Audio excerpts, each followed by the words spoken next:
थे आप सबका हमारे YouTube चैनल हिंदी ज्ञान श्रृंखला में। जैसा कि हम लोग इस समय यूपी टेट, सी टेट और नेट जेआरएफ की जो पाठ्यक्रम है उसके आधार पर अ, ध्वनियों के वर्गीकरणों को लेकर के आगे बढ़ रहे हैं। तो कल का जो विषय था वीडियो का वह था हिंदी ध्वनियों का वर्गीकरण, मानक वस्तुनिष्ठ हिंदी, हिंदी ध्वनियों के वर्गीकरण, वर्ण विचार, हिंदी वर्णमाला में कुल 52 अक्षर हैं और मानक हिंदी वर्णमाला स्वर जो है क से अ तक, व्यंजन क से ह तक, इसी के साथ संयुक्त व्यंजन छ, त्र, ज्ञ, स्र और अयोग्य जो है अंग, अनुस्वार और अह विसर्ग। इसी के बाद द्विगुण व्यंजन या अन्य व्यंजन कहें तो ढ और ढ़। स्वरों के इनके बारे में जाने, इसी के साथ स्वरों के वर्गीकरण के बारे में भी चर्चा हुई। स्वरों के वर्गीकरण जो थे वह उच्चारण स्थान से लेकर के मात्रा, जीभ की स्थिति, मुख विवर और ओष्ठ की स्थिति के बारे में जाना गया। अ से औ स्वर के बारे में 11 स्वर के उच्चारण स्थान के साथ साथ मुख की क्या स्थिति होती है, कैसे उच्चारण होता है और उसकी मात्राएं कैसी होती है, दीर्घ होती है कि ह्रस्व होती है, इसके बारे में जाना हम लोगों ने। आज का जो विषय है वह है स्वर के भेद। कल का मुख्य विषय था स्वर के वर्गीकरण और आज का जो मुख्य विषय है वह है स्वरों के भेद। आइए जानते हैं स्वरों के भेद के बारे में। देखिए, वर्ण और वर्णमाला के बारे में अगर देखा जाए तो एक बहुत ही सिंपल सी परिभाषा है कि वह छोटी से छोटी ध्वनि जिसके और टुकड़े नहीं किए जा सकते हैं वह वर्ण कहलाते हैं। हिंदी भाषा की वर्णमाला में कुल 52 वर्ण हैं जिनकी सहायता से अनेक शब्दों का निर्माण होता है। देखिए, अगर वर्ण की विशेषताओं के बारे में देखें तो वर्ण भाषा की सबसे छोटी इकाई है। वर्ण के टुकड़े नहीं किए जा सकते हैं। वर्णों की मेल से ही शब्द बनते हैं। वर्णमाला जो है, देखिए, वर्णमाला शब्द की बात अगर करें हम लोग तो वर्णमाला जो है वह 2 शब्दों से बना है, वर्ण प्लस माला। शब्दों के मेल से बना है, 2 शब्दों के मेल से, जिसका अर्थ होता है वर्णों का समूह। किसी भी भाषा में जितने वर्णों का प्रयोग होता है उन सब से मिलाकर उस भाषा की वर्णमाला बनती है। वर्णों के क्रमबद्ध या व्यवस्थित समूह को ही वर्णमाला कहा जाता है। देखिए, हिंदी वर्णमाला जो है उसमें अगर देखें तो हिंदी वर्णमाला में स्वर जो है वह 11 हैं, अ से अ तक। व्यंजन जो है वह 33 हैं, क से ह तक। अयुग्मवाच जो है अंग, अह 2 हैं। अन्य वर्ण में देखें तो ड़ और ढ़ 2 ध्वनियां हैं। इसी के साथ अगर संयुक्त व्यंजन देखें तो छ, त्र, ज्ञ, स्र हैं और आगत ध्वनियों की बात अगर करें तो अ स्वर तथा ज और फ व्यंजन है, ज और फ। जब ज और फ के नीचे जो एक नुक्ता लगता है वो अरबी फारसी का शब्द बन जाता है, तब उसका उच्चारण जो है वो ज और फ होता है। सिंपल ज और फ जो है वो ज और फ हो जाता है। और आ पे अगर अर्धचंद्र बिंदु लगा दिया जाए, जिसमें ऊपर बिंदी नहीं होती है, अर्धचंद्र लगा दिया जाए तो वह जो है वह आ ध्वनि हो जाती है। अ ध्वनि जो है वह अ और औ को मिला करके, अ और ओ को मिला करके अ ध्वनि होती है। जैसे हो गया हॉल, हो गया बॉल, हो गया। इस तरह से हाल और बाल नहीं, हॉल और बॉल। जब उसको आधा अ के लगभग ओ की उच्चारण होता है, उसमें ओ का उच्चारण होता है, तो वह जो है आगत ध्वनियों में वह स्वर ध्वनि होती है। आइए देखते हैं, आगे देखें तो स्वर जो है, स्वर वे ध्वनियां हैं जिनके उच्चारण में अन्य ध्वनियों की सहायता नहीं लेनी पड़ती है और हवा जो है वह हमारे मुख से बिना किसी रुकावट के निकलती है। स्वर के उच्चारण में जो वायु है वह मुख से बिना किसी रुकावट के, बिना किसी अवरोध के प्रवाहित होती है। स्वरों के उच्चारण में किसी भी अन्य ध्वनियों का सहारा नहीं लेना पड़ता है। देखिए, स्वर के भेद की अगर बात करें तो स्वर के 3 भेद माने गए हैं, ह्रस्व स्वर, दीर्घ स्वर और प्लुत स्वर। आइए सबसे पहले देखते हैं ह्रस्व स्वर को। अगर बात करें ह्रस्व स्वर की, तो जिन स्वरों के उच्चारण में सबसे कम, जैसे कि एक मात्रा का प्रयोग होता है और सबसे कम समय लगता है, उन्हें ह्रस्व स्वर कहा जाता है। और ये जो है उनकी संख्या 4 है स्वरों में। वह है अ, ई, उ और री। अ, ई, उ, अ, छोटी ई और छोटा ऊ और री। ये जो है वो ह्रस्व स्वरों के मूल स्वर माने जाते हैं। और इसमें जो री का प्रयोग है वह केवल संस्कृत के तत्सम शब्दों में होता है, जैसे ऋषि, ऋतु, कृपा, सृष्टि। इस प्रकार के जब शब्द आते हैं संस्कृत के तत्सम शब्द, उसमें जो है वह री का प्रयोग होता है। हिंदी में इस स्वर का उच्चारण जो है वह री के रूप में होता है और लिपि में री का प्रयोग प्रचलित है। उच्चारण में तो री ऐसे ही लगता है जैसे र पर छोटी की मात्रा लगा दी गई हो, लेकिन उसके लिखने का तरीका जो है वह अलग होता है। जैसे ऋषि लिखा हुआ आप लोग देखते होंगे, ऋतु लिखा हुआ देखते होंगे, तो उसमें जो र पर छोटी की मात्रा नहीं होती है, उसमें री जो वर्णमाला जो स्वर है उसको लिखा जाता है। आइए देखते हैं आगे। अगर तो ये स्पष्ट हो गया कि ह्रस्व स्वर जो है वह मुख्य रूप से 4 है। अ, छोटी, छोटा ऊ और री। और इनके उच्चारण में सबसे कम समय लगता है और इसकी मात्रा 1 होती है। आइए अब दीर्घ स्वर की बात करें तो जिन स्वरों के उच्चारण में ह्रस्व स्वरों की दुगना समय लगता है उन्हें दीर्घ स्वर कहते हैं। और ये 7 हैं। मुख्य रूप से इनको देखें तो ये 7 है। इसमें है आ, बड़ी ई, बड़ा ऊ, ए, ऐ, ओ और औ। ये जो 7 ध्वनियां हैं, ये 7 स्वर जो है वह दीर्घ स्वर माने जाते हैं। आगे देखिए प्लुत स्वर की अगर बात करें, तीसरा जो भेद है प्लुत स्वर, तो आइए उसकी चर्चा करते हैं।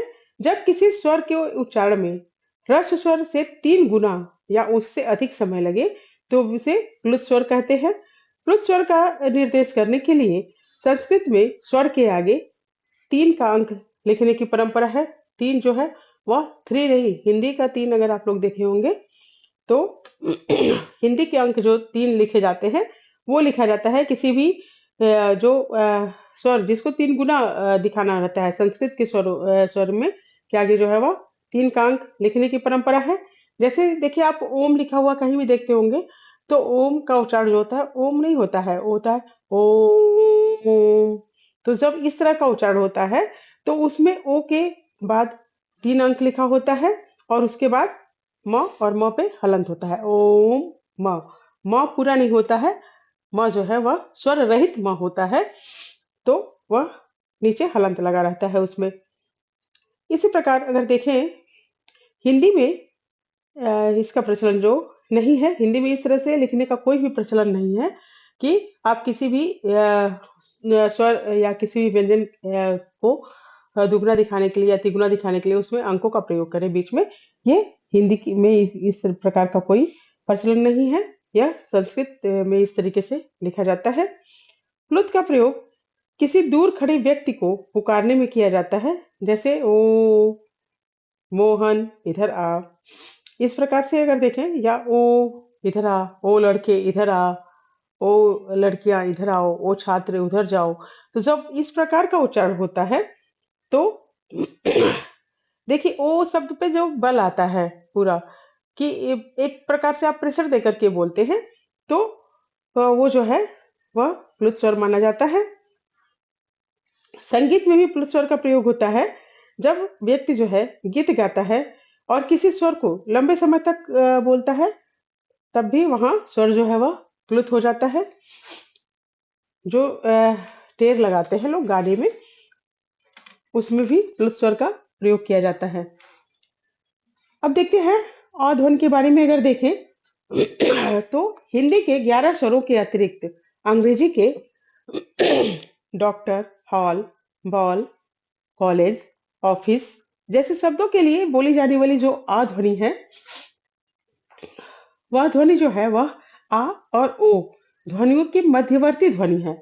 आ और ओ ध्वनियों का जो उच्चारण होता है उसके मध्य का जो उच्चारण होता है वह अ होता है। इसका प्रयोग अंग्रेजी शब्दों में ही आमतौर पर मिलता है, यह जो है हिंदी में प्रयुक्त नहीं होता है। हिंदी में जब प्रयुक्त होगा तो वह पूर्ण रूप से चंद्रबिंदु हो जाता है, और ये अर्धचंद्र का जो प्रयोग है वह अंग्रेजी के शब्दों में ही मिलता है। जैसे आप मान लीजिए doctor, hall, ball, college, office, इस प्रकार के जो शब्द हैं वो हिंदी के नहीं है, वह अंग्रेजी के आगत शब्द हैं जो हिंदी में अडॉप्ट कर लिए गए हैं। वो हिंदी का ही एक हिस्सा लगते हैं, लेकिन मुख्य रूप से वह जो शब्द है वह विदेशी शब्द है, और इन्हीं में अ ध्वनि की जो है वह उच्चारण मिलता है, उसका प्रयोग दिखाई देता है। आ तथा औ के उच्चारण में अंतर के शब्दों के अर्थ को अगर देखें, इन दोनों के जो उच्चारण है उसमें शब्दों के जो अर्थ हैं वह बदल जाते हैं। उच्चारण के माध्यम से देखा जा सकता है कि उसका अर्थ जो है वह बदल जाता है। जैसे कि देखिए, अगर हम लोग कहें बाल, बाल देखें तो वह आमतौर पर किसी मनुष्य के या पशु के बाल जो होते हैं हेयर होते हैं। हेयर की तुलना उससे हेयर हेयर होता है उसका मतलब बाल का। अगर अंग्रेजी में हेयर कहें तो वो बाल का मतलब हो गया। इसी के साथ अगर उसको बॉल कहें, बॉल कहें तो वो गेंद हो जाएगा हिंदी में। वो अंग्रेजी का बॉल जो है वो हिंदी में गेंद के रूप में तो उसका उच्चारण किया जाता है। तो ये अंतर होता है, बाल या बॉल।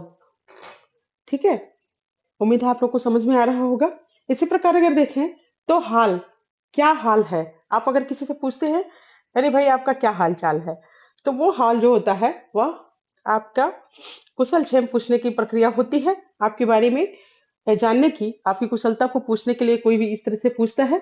लेकिन अगर वही कहा जाए वह बड़ा हॉल है, हाल की जगह पर अगर हॉल बोला जाए तो वह होगा एक बड़ा सा कमरा या एक बड़ा सा सभागार, जिसे हॉल बोलेंगे। देखिए, ये थी आज की चर्चा जिसमें हम लोगों ने जाना